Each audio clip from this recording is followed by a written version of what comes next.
As you know, crooked Joe Biden and the radical left thugs who have weaponized law enforcement to arrest their leading political opponent, and leading by a lot, including Obama. I'll tell you what, you take a look at Obama and take a look at some of the things that he's done. This is the same thing. The country was very divided. And we did with Obama. We won an election that everyone said couldn't be won. We beat Hillary Clinton. Now, you know, I used to call her Crooked Hillary. We have a man who is totally corrupt and the worst president in the history of our country, who is cognitively impaired, in no condition to lead, and is now in charge of dealing with Russia and possible nuclear war.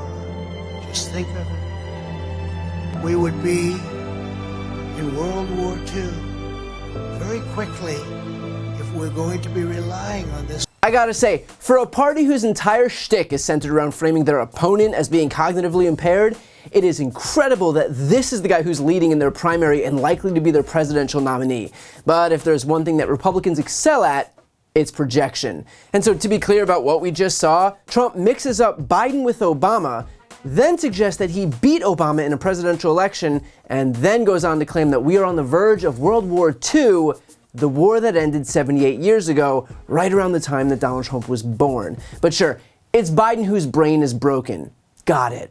And look, this isn't me trafficking in whataboutism. This is me pointing out the obvious, glaring hypocrisy of both Republicans and some in the media who relentlessly hammer Joe Biden on his age and mental acuity and fitness to serve, when those same people either support or are conveniently very quiet when Trump does things that are far worse. I mean, guys, he literally told the country to try injecting disinfectant to cure themselves of COVID.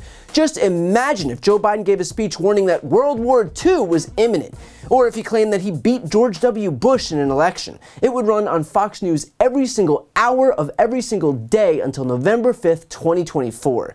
And the thing is, it would be one thing if these were just talking points from Fox and the Republican Party. We know they're going to throw everything at the wall to try to stop Biden from being reelected. But the problem is the double standard where Biden is somehow too old, while Trump is a bastion of youth, is also being pushed on some media outlets. Here are just a few recent headlines from mainstream outlets. Quote, Biden's age may be a growing problem for his reelection, from the Washington Post. Quote, questions over Biden's age are getting sharper, from The Hill. Quote, Biden and the age question, from the Wall Street Journal. It goes on and on. But here's the thing, what the media can't contest is Biden's accomplishments, which he got done with a razor-thin majority in Congress. A once-in-a-generation infrastructure package, a record economic recovery thanks to the American Rescue Plan, the CHIPS and Sciences Act to reshore American jobs from China, the fastest job growth in American history, record low unemployment, the biggest climate investment in this country's history, getting Medicare to finally be able to negotiate lower drug prices, reauthorizing the Violence Against Women Act, the first gun safety legislation in 3 decades, the PACT Act for veterans health care, the largest reduction of the deficit in history, codifying marriage equality into federal law to protect it from the right-wing Supreme Court majority. They can't contest these wins, which, by the way, were made possible in part thanks to Biden's longtime experience in Washington, and so they have to feed a narrative through innuendo and platforming of bad faith Republican operatives.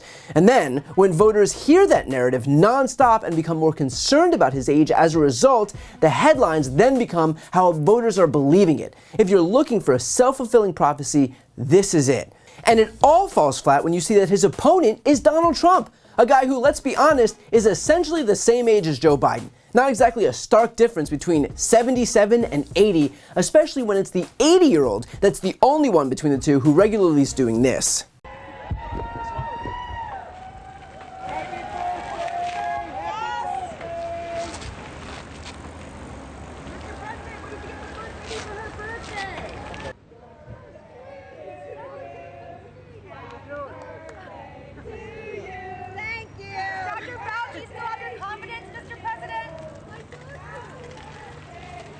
And for all the talk about how Biden is some doddering, feeble old man, he's outsmarted Republicans a hell of a lot of times lately. Not only by managing to pass those accomplishments that I listed above, but also with some clever tactics like the one at the State of the Union, when he got them all to say that they won't cut earned benefits like Social Security and Medicare, when that was exactly what they've been seeking to do. Some of my Republican friends want to take the economy hostage. I get it, unless I agree to their economic plans. All of you at home should know what those plans are. Instead of making the wealthy pay their fair share, some Republicans want Medicare and Social Security to sunset. I'm not saying it's a majority. Let me give you, anybody who doubts it, contact my office. I'll give you a copy. I'll give you a copy of the proposal. That means Congress doesn't vote. Well, I'm glad to see you. And I tell you, I enjoy conversion. You know, it means if Congress doesn't keep the programs the way they are, they'd go away. Other Republicans say, I'm not saying it's a majority of you. I don't even think it's even a significant, but it's being proposed by individuals. I'm not politely not naming them, but it's being proposed by some of you. Look, folks, the idea is that we're not going to be moved into being threatened to default on the debt if we don't respond. Folks. That is how you succeed in politics, and I would wager that his longtime experience in politics lends itself to this skill. And so the question becomes, if Biden's in cognitive decline, then what does it say about Republicans that that guy manages to outsmart them so often? I mean, this is the guy who took their "Let's Go Brandon" chant and turned it around so he now sells Dark Brandon mugs to raise money for his re-election campaign. I think you should buy this mug. I'll ask you nicely, but he won't.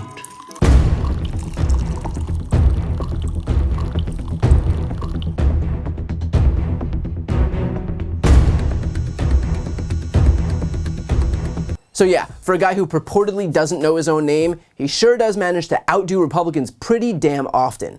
So look, are Americans' concerns about Biden's age valid? Yes. But let's be honest here, our elections are binary. They're a choice between two people. As of this moment, it certainly does seem that the choice is going to be between Biden and Trump. And I have every ounce of faith in the world that Americans, who may certainly recognize that Biden is old, will not prioritize that above the fact that his opponent is a dangerous anti-democratic authoritarian currently contending with 4 indictments and 91 criminal charges, and whose most recent act as president was to incite an insurrection against our own government.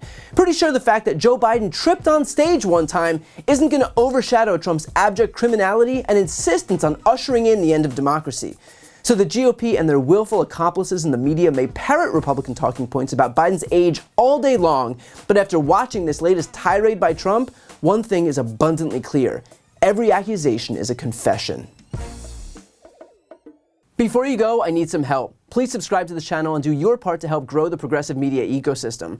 I don't do sponsorships or paid ads, I won't ask for money, but just subscribing to this channel goes a really long way, and it helps get the message out to more people. The subscribe button is right here on the screen. You can also subscribe to my Spanish language channel, which I made to reach those crucial Spanish-speaking voters. That link is on the screen too. And finally, if you want to listen to my audio podcast, you can follow that link as well. Thanks so much for watching.